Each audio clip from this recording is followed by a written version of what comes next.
That morning started like any other for Daniel Reed, a man who carried the quiet weight of single fatherhood on his shoulders. He wasn't the type who wanted attention.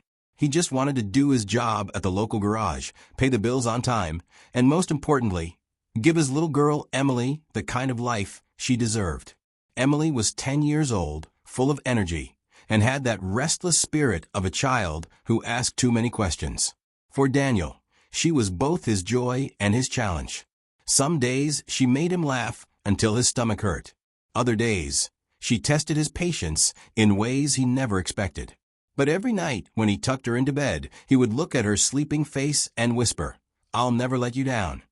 Life in their small town wasn't easy. People judged him, some more openly than others. Being a single father wasn't something everyone understood.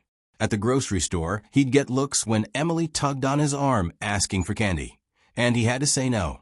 At school events, the absence of a mother was something people noticed, but never talked about directly. Daniel had grown used to the whispers and the sideways glances. But one encounter still burned in his memory. It was only a week before that morning when Officer Carter, a veteran cop in town, crossed paths with Daniel at a local diner. Daniel had taken Emily there after school, thinking she deserved a treat for getting good grades. Emily, excited as ever, accidentally knocked over her glass of soda, spilling it across the table and onto the floor. Daniel jumped up, trying to clean it, embarrassed. That's when Carter, sitting a few tables away, shook his head and muttered just loud enough to be heard, "Some folks just aren't built for responsibility." The words stung more than Daniel let on. He kept his head down, smiled weakly at Emily, and continued cleaning the mess. Carter wasn't just some stranger. He was a man in uniform, someone people respected. And to hear him make that kind of comment made Daniel feel small, almost invisible. Daniel didn't fight back. He never did. He wasn't the kind to throw words around or prove himself to people. His only focus was Emily. But deep down, those words sat in his chest like a stone. On that particular day, the sun was shining, and Daniel had promised Emily they would stop by the toy store after he finished picking up supplies for the garage. She skipped along beside him, clutching her favorite stuffed rabbit, humming to herself. Daniel smiled, watching her carefree joy, a reminder of why he kept pushing through the struggles. The downtown area was buzzing, people moving in and out of shops, kids eating ice cream, and the sound of car horns in the distance. Nothing about the day gave any hint of the chaos that was about to unfold. Daniel and Emily had just stepped out of the hardware store when the sharp crack of gunfire shattered the air. At first, he thought it was something else, a car backfiring maybe. But the screams that followed made it clear this was something far worse. Panic spread like wildfire. People ran in every direction, some diving behind cars, others rushing into shops to take cover. Emily froze, her eyes wide, her small hand clutching Daniel's tightly. "Daddy, what's happening?" she whispered, her voice trembling. Daniel's heart pounded in his chest. He didn't know the full story yet, but he knew enough to act. He scooped Emily up in his arms, scanning the street for safety. He could hear shouting, orders being barked by police officers, and the terrifying echo of more shots. Somewhere nearby, a robbery had gone wrong, and the streets were now a battlefield. He rushed toward a small clothing store, pushing through the doors where a group of frightened strangers had already huddled inside. The store owner, a middle-aged woman with shaking hands, quickly locked the door behind them. Daniel knelt down, holding Emily by the shoulders. "Stay here, baby," he said firmly, brushing her hair from her face. "No matter what happens, you stay here." Emily's eyes filled with tears. "But what about you?" Daniel forced a smile, though fear was rising inside him like a wave. "I'll be right back. You're safe here." At that moment, as he turned back toward the street, his eyes caught sight of a familiar figure. Behind a patrol car, pinned down and clearly injured, was Officer Carter. His leg was bleeding badly, and his movements were slow. The once confident, sharp-tongued officer looked nothing like the man who had mocked Daniel in that diner. He looked helpless, desperate, and dangerously exposed to the gunfire rattling the street. Daniel's chest tightened. He could have walked away. After all, wasn't this the same man who doubted him, who made him feel small in front of his daughter. The easy thing to do would be to stay hidden, to keep himself safe for Emily's sake. But as Daniel watched Carter struggle, the decision began to form inside him. His daughter was safe, for now. But that man out there, uniform or not, was a human being, bleeding, terrified, and on the edge of death. Daniel swallowed hard. Fear ran through him like ice, but something stronger burned underneath it.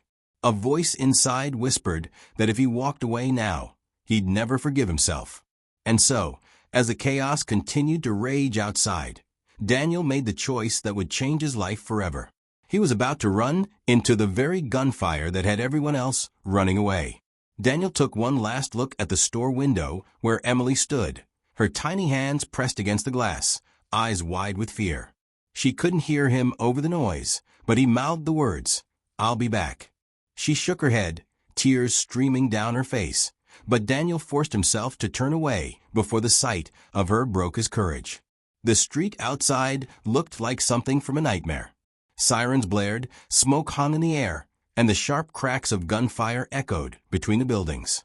People were crouched behind cars, trash cans, and whatever cover they could find.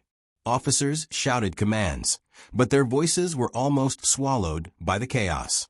And then there was Carter. The officer was pinned down behind his squad car, his leg bleeding badly from what looked like a gunshot wound. He was gripping his radio with shaky hands, trying to call for backup, but it was clear he couldn't move. His eyes darted back and forth, searching desperately for help, yet everyone around him was frozen in fear. Daniel's heart pounded in his chest.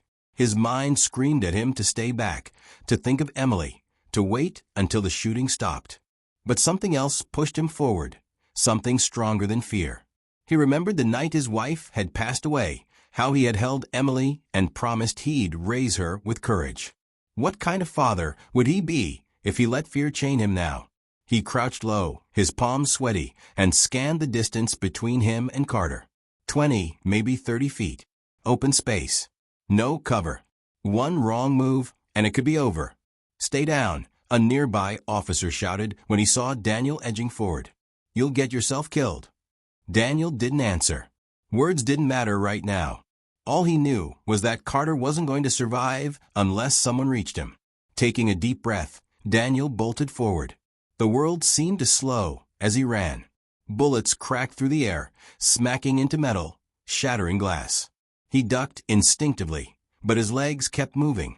Adrenaline surged through him, drowning out every rational thought. All he could see was Carter's face, sweat-drenched, pale, and filled with shock as he realized who was coming toward him. "Reed!" Carter shouted hoarsely, his voice half disbelief, half desperation. Daniel slid behind the car beside him, chest heaving. He grabbed Carter by the arm. "We're getting you out of here." Carter winced in pain, his jaw tightening. "You're crazy. You'll save it," Daniel snapped. "Just lean on me." With one arm hooked under Carter's shoulders and the other gripping his waist, Daniel hauled him up. Carter cried out as the movement sent pain shooting through his leg, but Daniel didn't stop. He could feel every ounce of the officer's weight pressing down on him, but he pushed forward anyway. The distance back to safety felt endless. Gunfire continued to rain down, and Daniel bent low, dragging Carter with him, step by step.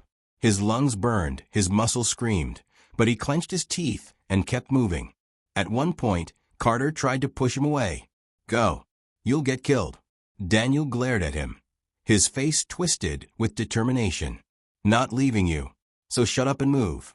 The words were short, but they carried a weight Carter couldn't ignore. Finally, after what felt like hours, but was really only seconds, Daniel pulled Carter behind a parked delivery truck where other officers were crouched. Two of them rushed forward, helping to lower Carter to the ground. One of them immediately began tending to his wound. Daniel collapsed beside them, gasping for air. Sweat dripped down his forehead, and his arms trembled from the strain. For a moment, he closed his eyes, relief flooding through him. He had done it. Carter was alive. The officer looked at him, stunned. For the first time, there was no hint of mockery or superiority in his eyes. Only gratitude. You risked your life," Carter whispered, his voice breaking. Daniel wiped his brow with the back of his hand. His chest still heaved as he caught his breath. "Didn't have much of a choice," he said simply. "You needed help." The words were plain, but they carried a quiet power. Around them, the fight wasn't over. Officers continued to exchange fire with the suspects, but Daniel's focus was already shifting back to the clothing store where Emily was hidden. He had done what he set out to do, but his heart wouldn't rest until he had her back in his arms. Carter, wincing in pain as another officer pressed a bandage to his leg, reached out and grabbed Daniel's wrist. His grip was weak, but his eyes burned with sincerity. "I was wrong about you." Daniel met his gaze for a moment. He didn't answer, didn't need to. Instead, he pulled his arm free gently and turned back toward the store. Emily was waiting. As he started moving, the sound of another round of gunfire rang out. The fight wasn't over yet. Daniel's legs still trembled as he hurried back toward the store where Emily was hiding. His lungs burned and his heart pounded like a drum, but he barely noticed. The only thing in his mind was her face pressed against that glass window, her eyes begging him not to go. The sound of more gunfire rattled down the street. Officers shouted for backup, sirens screamed in the distance, and the sharp smell of smoke lingered in the air. Daniel ducked low, moving fast, weaving between cars until he reached the sidewalk outside the store. Through the window, he saw Emily, her little hands pressed against the glass. When their eyes met, her shoulders sagged with relief. Daniel pushed through the door, and the shop owner quickly unlocked it for him. The moment he stepped inside, Emily ran straight into his arms. She clung to him tightly, burying her face against his chest. "Daddy, I thought you weren't coming back," she whispered, her small voice trembling. Daniel kissed the top of her head, holding her close. "I told you I'd come back. I always will." His voice was steady, but inside, his emotions swirled like a storm. Fear, relief, pride. It all crashed together in a way that left him shaken. The people inside the store watched him, their eyes wide. They had seen him run out into the open, and they had seen him come back, alive. A few even whispered the word hero, but Daniel shook his head. He wasn't looking for that. He just wanted his daughter safe. For a moment, everything felt still. Then the crack of another gunshot shattered the air, closer this time. Daniel pulled Emily tighter. The battle outside wasn't over, and danger still lingered. Suddenly, the store's glass door rattled as an officer stepped inside. It wasn't Carter this time. He was being tended to elsewhere, but another young officer with sharp eyes and sweat dripping down his brow. "We need to clear this area," he said quickly. "It's too close to the line of fire. Everyone move to the back alley. Now." The group of frightened shoppers scrambled to their feet, following the officer's directions. Daniel lifted Emily into his arms, carrying her as he followed. His body still ached from pulling Carter to safety, but he didn't care. Emily's arms, wrapped around his neck, gave him strength he didn't know he had left. As they slipped out the back door into the narrow alley, Daniel caught a glimpse of Carter being loaded into an ambulance across the street. Their eyes met for the briefest moment before the doors closed. Carter gave a small nod, almost like a silent thank you. Daniel nodded back, then turned away, focusing on the crowd moving further down the alley. The air was thick with tension. Somewhere nearby, suspects were still on the loose, exchanging fire with police. Daniel could hear the chaos echoing through the streets, but here in the alley, everything felt strangely quiet, too quiet. Emily tugged on his shirt. "Daddy, are we safe now?" Daniel swallowed hard, trying to hide the worry in his eyes. "Almost, sweetheart. Just stay close to me." As they moved, Daniel's thoughts returned to what had just happened. He hadn't planned to be brave. He hadn't set out to prove anything to anyone. But when he saw Carter lying there, helpless, something inside him just moved. A part of him that he thought was small, maybe even broken, had come alive in that moment. And yet, the danger wasn't over.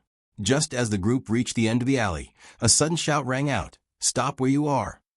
Everyone froze. Two masked men appeared at the other end of the alley, their faces hidden, but their intentions clear. They were part of the robbery gone wrong, trying to escape. One of them raised a weapon, waving it at the group. "Back up. Nobody move." Gasps rippled through the crowd. Emily gripped her father's neck tighter, her small body shaking. Daniel's chest tightened, his instincts screaming at him to protect her no matter what. The men looked wild, desperate, cornered. That made them even more dangerous. Daniel felt his heart race again, but this time it was different. He wasn't just thinking about survival anymore. He was thinking about the promise he had made Emily her whole life, that he would never let her down. And standing in that alley, face to face with danger, he knew those words were about to be tested again. The tension was unbearable. The robbers barked more threats, the crowd whimpered, and Daniel slowly shifted Emily behind him, placing himself between her and the men. His hands trembled, but his eyes stayed locked on theirs. He had already run into gunfire once. Now, with his daughter's life on the line, he was ready to do it again if he had to. The standoff had only just begun. The narrow alley felt like it was closing in on everyone. The two masked men stood at the exit, their eyes darting wildly, their weapons raised. Behind Daniel, the small group of trapped civilians huddled together, too terrified to breathe too loudly. Emily clutched her father's hand so tightly it almost hurt, but he didn't pull away. That grip was the only thing grounding him. One of the men shouted, "Stay back. Don't try anything." His voice cracked, betraying the panic behind his threats. Daniel could tell they weren't hardened criminals used to this kind of chaos. These were desperate men, caught in a storm they didn't know how to escape. And desperate men made reckless choices. Daniel slowly raised his free hand, showing he wasn't a threat. His voice was calm, steady, though inside his heart raced. "Listen, no one here wants trouble. We'll do what you say. Just don't hurt anyone." The taller of the two suspects narrowed his eyes at him.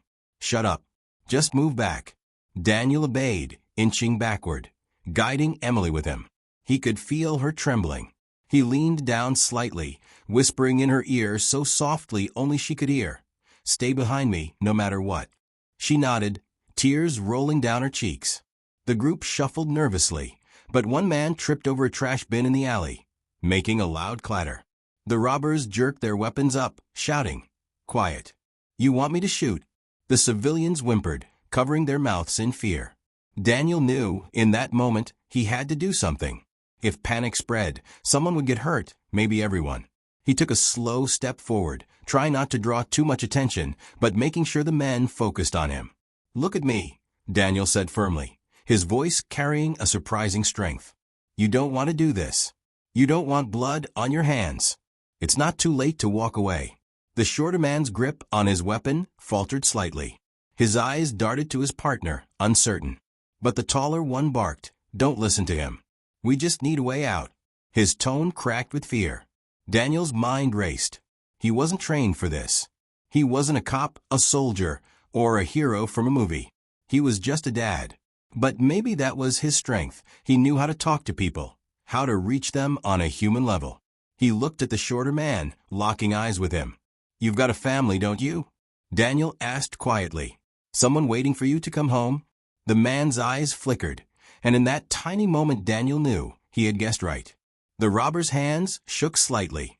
"You walk out of here without hurting anyone, you still have a chance to go back to them," Daniel continued, his voice calm but filled with urgency.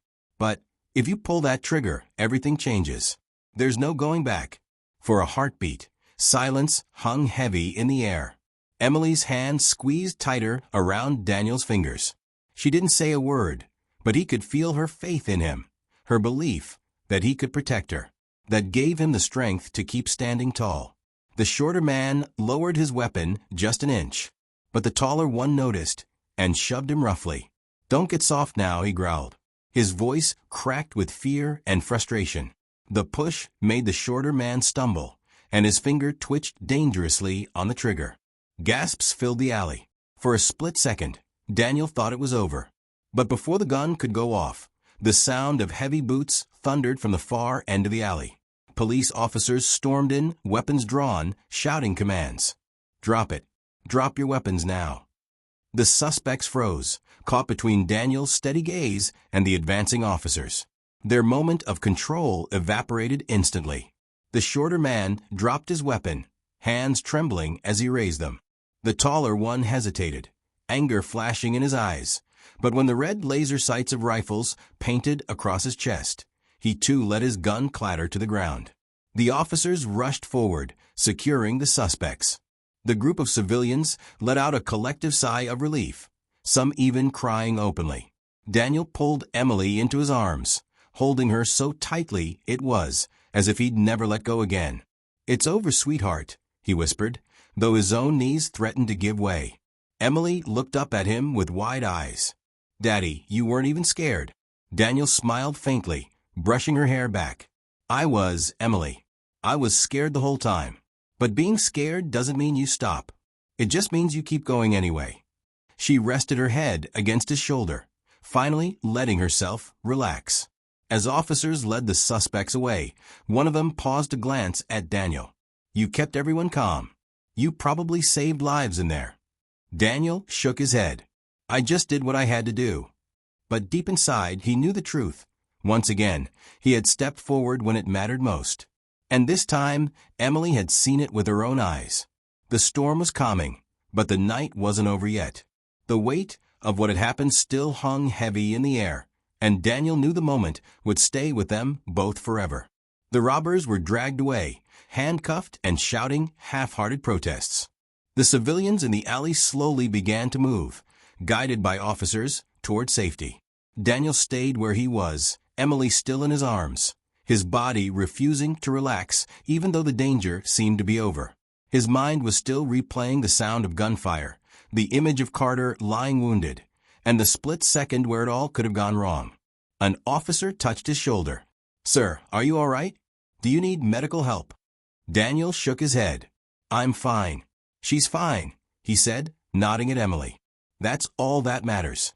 But even as he spoke, he noticed an ambulance parked nearby, its back doors wide open. Inside, paramedics worked quickly over a familiar figure, Officer Carter. His uniform was soaked at the leg where the bullet had torn through. His face was pale, but his eyes were open, fixed on the ceiling of the ambulance. Something inside Daniel pulled him toward it. Maybe it was unfinished business, or maybe it was just the weight of everything that had happened.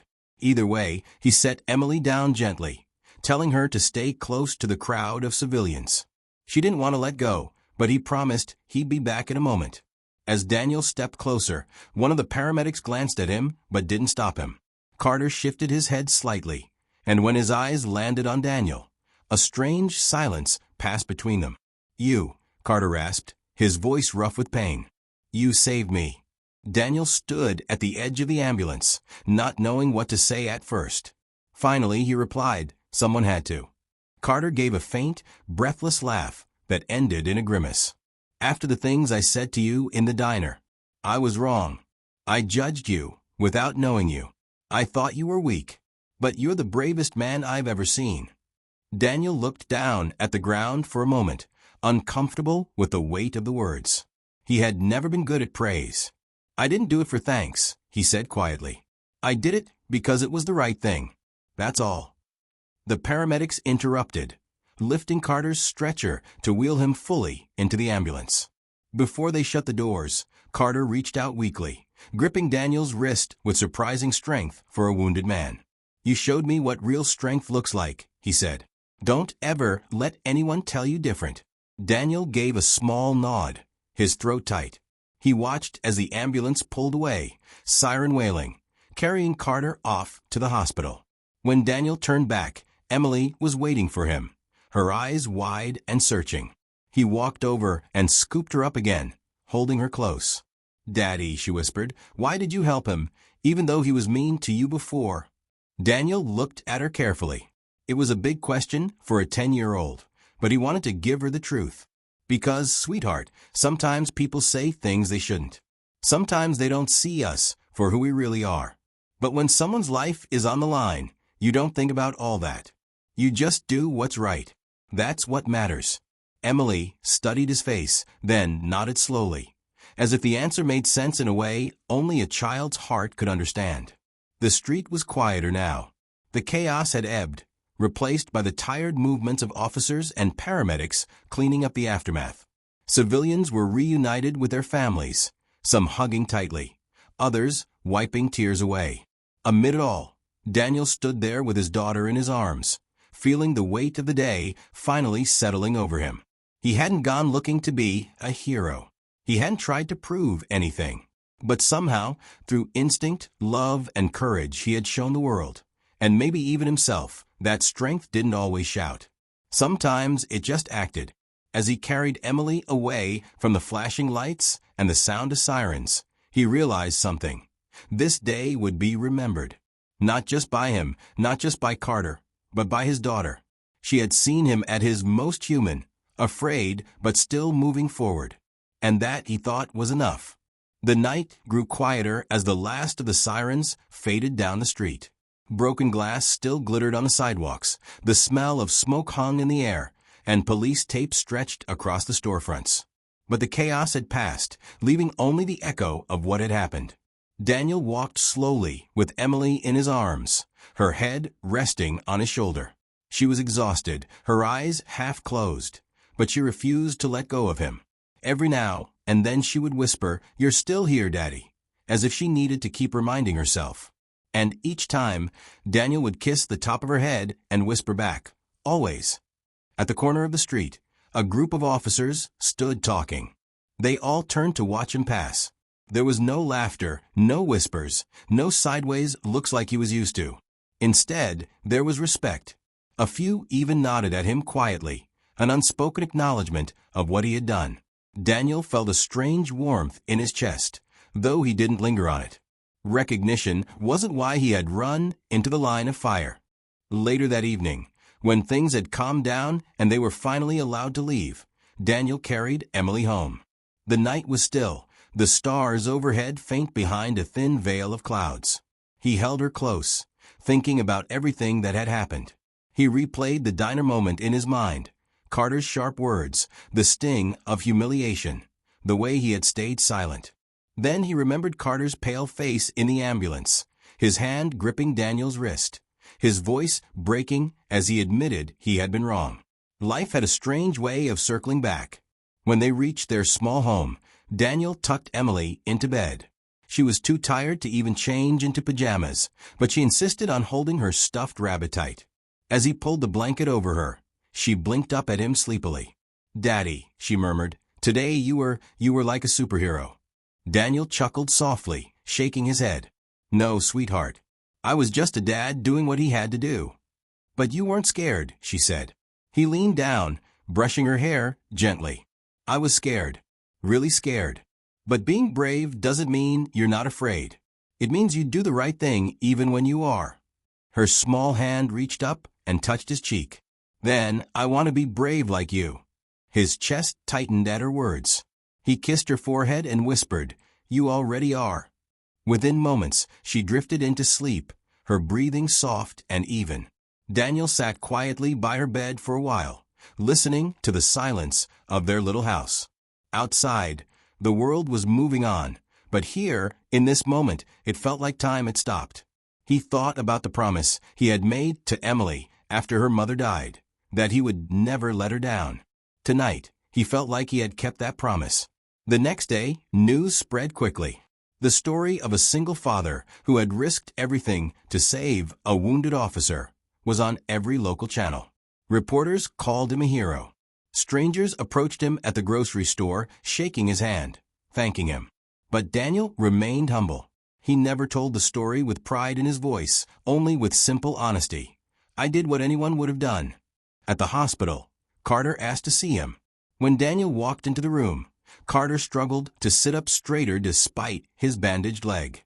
There was no smug grin, no judgment in his eyes, only sincerity. "You changed the way I see people," Carter admitted. "I thought strength was about standing tall, being tough, never bending. But you showed me that real strength is quieter. It's sacrifice. It's doing the right thing when nobody else will. I owe you my life."